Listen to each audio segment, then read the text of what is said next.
Hi guys, welcome to another episode of Recruitment Entrepreneurs by Recruit CRM. Today with us we have Michael Orlowski. And Michael, I would love for you to give us a little intro on who you are and what you do. Sure. Thank you for having me, Sean. I appreciate it. So again, my name is Mike Orlowski. I go with my Mike or Michael. I'm originally from Detroit, Michigan. I live in the Raleigh, North Carolina area, and I got my career start in recruiting back in 2000, right out of college. I was recruited into recruiting, had no interest whatsoever. Didn't even think I was ever going to start out that job. I left the first interview as a young kid who said, "No way, I'm going into recruiting," and here I am back involved with recruiting still some And, 20 years later. and Michael, why did you stick in recruitment? Like, what made you stick? For me at the time, it was the income, the motivation to make money quick.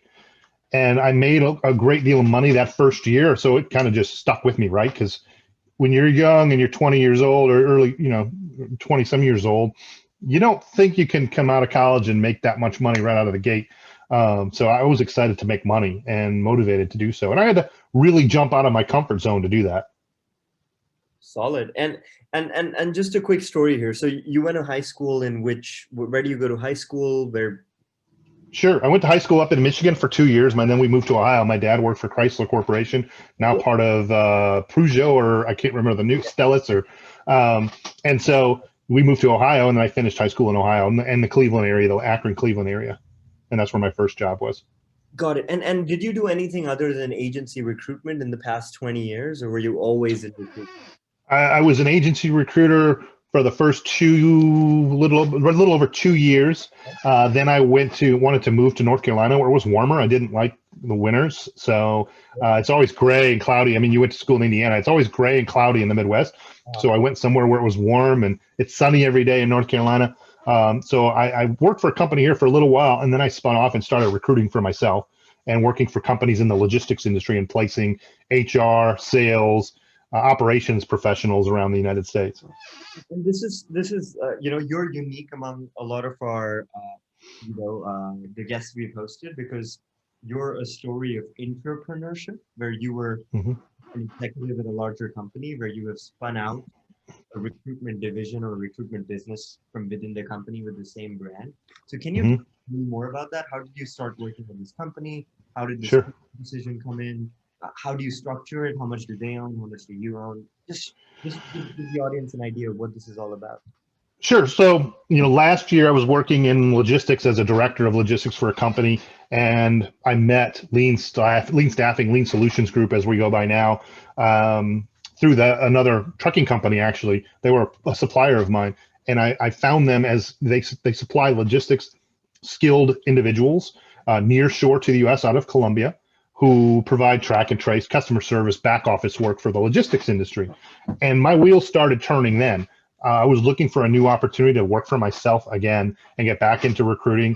And that's when I approached them and said, "Hey, I'm interested in opening a new division, starting a new division as a partner with your company to go after the recruiting marketplace, finding people in recruiting, talent acquisition, HR, back office, any position associated with that." And so I partnered with them. We reached an agreement on a revenue type of a sharing model. And I'm not a salaried employee. I'm 100%. You go after it, you build it, you start this division, and that's where we're at today. We just started in January. And so a little more on that. So how do they support you other than the brand? Did they give you capital to start this out? Did they give you like a contract to recruit for them? Obviously we have a contract between ourselves. There was no capital involved. Everything is 100% my own. Whatever I put into it, I'm investing in the growth of the business and the future of the business. If I hire people on my own to do sales, that will come out of my pocket to build the company and build the division, if you will, from there. And so is the partnership is it like a 50-50 partnership, or is it more like you're just giving them like a 10% royalty or something? Yes, so they're giving me a certain percentage, which I can't disclose, but they're giving me a certain percentage of the revenue. They're providing marketing support. They have a really great marketing team. I get more marketing support from them than companies I actually worked for. So they do branding, design. They're working on their website and blogs and all that good stuff and sharing information to help with that. Got it. That's brilliant. And have you, as part of this new outfit, have you made your first placement already, or are you still Still, Not yet. We are close.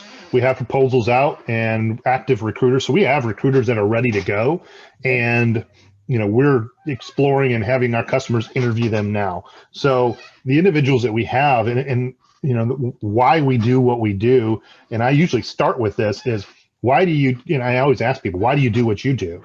And it's for us, it's our people. We have amazing people in Colombia. They're educated. They're near the U.S. The culture is very similar. The turnover was 3% last year for us. So they're motivated to work and stay with a company. So we do this because we have great people. So that's what motivates us to do what we do. It's amazing. And so when you're doing recruiting, are you saying that you're recruiting folks in Colombia versus in the US? Yes. So what our company will do is we help our customers essentially set up their own office in Colombia. We help manage that and those folks for them, but they're theirs, right? They are assigned to them. They can put their logo up on the wall if it's their own office, their customer name. They become a part of our customers' culture. And that's what makes us unique, is they literally become a part of that team. And there are times they could come to the US, they could travel and work with them, obviously post-COVID, I'm sure. But these individuals they become just like they're a team member. They're just sitting in Colombia, and they're bilingual, they speak great English, and they're educated and they're motivated. I get it. But Michael, how do the economics work? Because you're obviously sitting in the US doing this, and understandably the cost of living and also the salaries in Colombia are lower. So even if you're charging the same percentage commissions, like a 20-25% commission on placement that you do in the US, the amount of money generated per placement is probably lower in Colombia, right? So what's the plan to mitigate that, right? Because you probably have a lot of your team in the US doing this. So what's unique about ours is we're not actually doing it as if we were a placement company. We're doing it as if these were employees. So they're like, if you have an employee salary every month, they're hiring them as if they were their employee. They're paying us a monthly fee. That fee covers their salary, their retirement, their benefits, any taxes. It's a set fee, and we're saving our customers 30 to 40% minimum every month on the cost of labor and administration. And so, because we might have some people in the audience that might even want to pick up services like this, could you give an idea of the difference of, say, hiring this customer support person in Michigan or in North Carolina versus hiring them in Colombia? Like, what would the cost difference be? And just an idea. So Sure. And in the U.S., a bilingual recruiter is usually somewhere in the $40 to $50,000 range. I think the average in the U.S. is $49,000 right now. I'm sorry? Is that with commissions or just base salary? That's just the salary range. So, and in Colombia, it's usually about 30% less than that. You're going to see, depending on the level of the position, it's going to be 30%, 40% less than what they average in the U.S. And on top of that, you're not having to deal with the administrative, the benefits side of things. It's all taken care of by us. And we help manage that with our Lean Six Sigma team in Colombia as well. So Michael, are you saying that you charge 30 or 40% less? So you would, for example, charge $35K for that same person? Correct. Yeah. Correct. Yes, it ends up averaging around 30% less. Especially when you factor in the extra taxes that the employer has to pay, the benefits, the retirement plan, all that. And would it be accurate to say the person in Colombia probably makes 17 or 18, like a traditional outsourcing model where it's a 50-50 sort of margin? Yeah, it really does depend on the experience, but yes, absolutely. Somewhere around there. But you're basically taking over the headache of actually managing this person, the legal compliance, recruiting, training, and all of that, right? Absolutely, right? So we bring them in, we train them, we get them up to speed. Then the customer takes over and they train them their way, right? We want them to integrate with our customer, do things their way, their culture, their methods, so they can become that company. That's the goal, right? We want them to be an integral part of their team. Brilliant. And what's your goal for the first year, right? If 2021 is your first full year, what's the goal? Sure. How much revenue or margin or number of people do you want to close? What's the target? I'm basing it on the number of people. It's not a huge goal, but I'd love to get to somewhere in the 80 to 100 range for the number of people for the first year. It's a bit of a stretch when you're starting a new division, but I'm confident we can get pretty close. Yeah, and if you're talking about doing $35,000 a person, you're basically saying you want to do $3 million in the first year, right? That's sort of like is that accurate to say? Yeah, I would say we're close. Yeah. The goal is to do 3 million in the first year. And how many people do you think you'll need on your team to do this, apart from yourself? Well, the good news is all the back office and all the support work will be handled by the team in Colombia. So, that's all set up. So my goal is for myself to get us built to that point this year. But I'd like to be able to hire one or two salespeople after a few months once we get the ball rolling a bit, but we're not quite there yet. Hopefully second quarter. Got it. Brilliant. And if we had to, like, since this is still very early, but what made you decide to like do this on your own and not be on a paycheck anymore? Sure. I had started out that way, right? When I was a recruiter, it was a draw and we had a commission structure. So I've never been afraid of that since I started that way. And some of my sales roles in the past were the same way. So for me, I'm motivated for something more than just a salary. I want to build a brand. I want to build a much larger opportunity for myself and my family. And I want to be able to help others in the process. Brilliant. And what's something and this is something that people always ask, right? How big should my nest egg be before I get started, right? Sure. And that's a tough one, right? Yeah, because it's always a tough one. Yeah, because it's different for everyone, right? Everyone's personal situation, kids, and all of that is pretty different. But in your case, like, what were the things you had to look at, and like, how did you plan that? Okay, this much of a nest egg is enough, and what's right? Just an idea of how you thought about this going into. Sure. So, and that was a big factor in it, right? Because if it had been a year, 2, 5 years sooner, I wouldn't have been able to do it. You definitely got to have some money set aside because you got to get a certain amount of time without that extra income, right? So, for me, I say close to 12 months as you can get is ideal, especially if you have a family. I have a wife, she works as well, but 12 months is probably this minimum if you can, but it depends on the business, right? If you're just a traditional recruiting model, you can probably get by with 6 if you're really good and aggressive. But for me, I need to be able to get through the year 2021 without any extra income. And I've set that up such that we should be fine, but it's also a motivating factor, right? Yeah, absolutely. Because it's like a ticking clock, right? So you yes. have to score those points before the clock runs out. Because right, then you're back, like you're not back to where you started. You're worse off because now you're burnt out your nest egg, right? And that's exactly that's what exactly every goes through. But how do you plan? How do you think about investing? Because another big thing, apart from just having enough money to pay for your own stuff, right? Sure. Is all the expenses that are involved in starting a company, right? Because running a company isn't just about like 12 months of the amount of money you need to survive and pay for your food and shelter and so on, but it's also business expenses, setting up a business, doing accounting, getting trademark set up. And in your case, I think you offloaded some of that to the partner company that you spun this out of.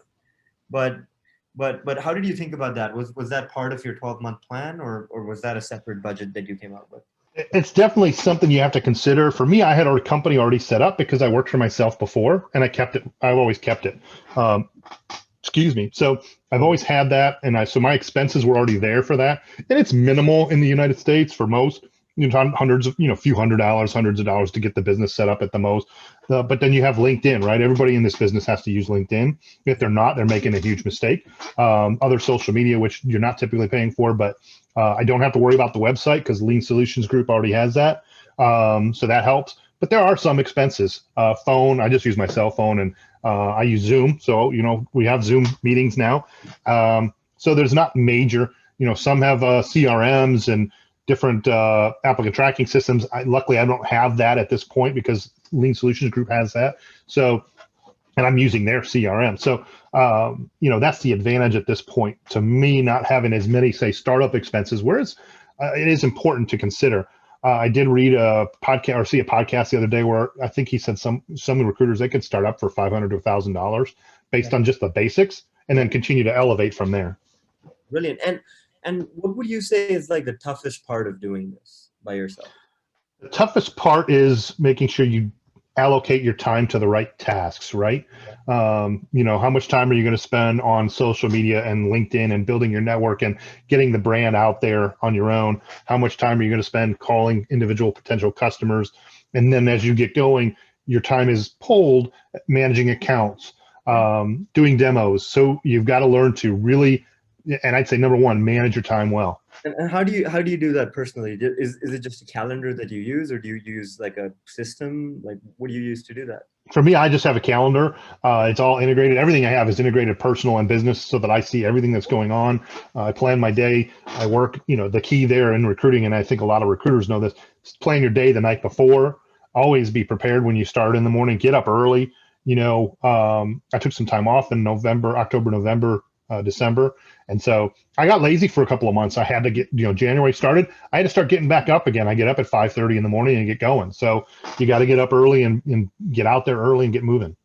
That's solid. Okay. And now these are a few of our simple closing questions, right? What's the plan for the next 10 years? Like if you had to say the perfect situation in 10 years or even 5 years, what would that be? Sure. Yeah. Sure. So that's a great question. I would say, the goal in 5 years is to be somewhere in the 1,000 to 1,500 people range on staff. It's early, so we're still that plan's going to change, but I think that's a safe and reasonable target. And hopefully to get to the point where we have 5+ sales reps out there in the market, some account managers helping to manage the customers. I came from an account management background before this a couple of years ago, so I believe very heavily in strong account management. Brilliant. So the goal is sort of to do 50 million in 5 years. That would be great. Yeah. That would be great. That's everybody's goal is to, get that number higher and higher. But, I think that we have 2,000 already on staff in the logistics division. No reason why we can't in 5 years get somewhere close to at least 1,000. Brilliant. Makes sense. And now, instead of looking forward, looking back, if you had to go and talk to your 20-year-old self, what advice would you give yourself? If I had to go back, I would have changed. I wouldn't have gone down some of the paths that I went after I left recruiting. I probably would have stayed in recruiting, fought a little harder. And in full honesty, I got lazy. I got burned on a couple of placements and I got scared. I learned a valuable lesson, but I wouldn't have given up when I did. I would have gone back, regrouped, fought harder, and would have been probably much better off because of it. But I've learned so much that, it's been very beneficial for me to learn the way that I did. So would the advice for your 20-year-old self then be to suck it up and keep grinding? Suck it up, keep pushing. Something I learned after my 20-year-old self was people first. People help others get what they want, help others get to where they need to be, then you will benefit that much more. It's a people business. You have to help people and you have to want to help people. That's brilliant, Michael. Love it. And thanks for doing this. Thanks for being part of the episode. I hope to interview you again in like a year, and hopefully you'd have hit that 3 million magic number. And then you'd be talking about more exciting things that you've learned doing this. That would be terrific. It was awesome. Great. Thank you very much.